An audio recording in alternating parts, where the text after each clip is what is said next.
On a demandé aux habitants s'ils avaient entendu des bombardements aujourd'hui et ils nous ont confirmé qu'il y en avait eu ce matin, comme d'habitude depuis maintenant près de 2 semaines, mais que ça s'est ralenti jusqu'à s'arrêter à la mi-journée. Alors est-ce que c'est après-midi exactement? Est-ce que c'est vers 13 heures?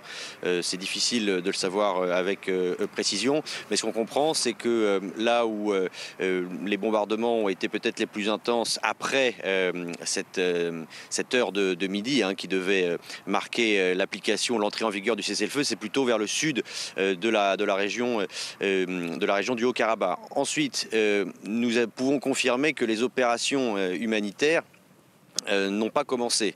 Vous savez que cette trêve humanitaire temporaire doit permettre l'évacuation par les deux camps des corps des soldats tués dans les combats, permettre aussi l'échange de prisonniers de guerre. Ces opérations n'ont pas commencé. Les conditions ne sont pas assurées militairement pour permettre le début de ces opérations. Ça, nous pouvons vous le confirmer. On comprend que les deux camps ne s'entendent pas encore complètement sur les modalités techniques pour le début de ces opérations. Où est-ce que ça va se passer exactement, par exemple? Combien de temps ça va durer? Ça aussi, c'est assez vague.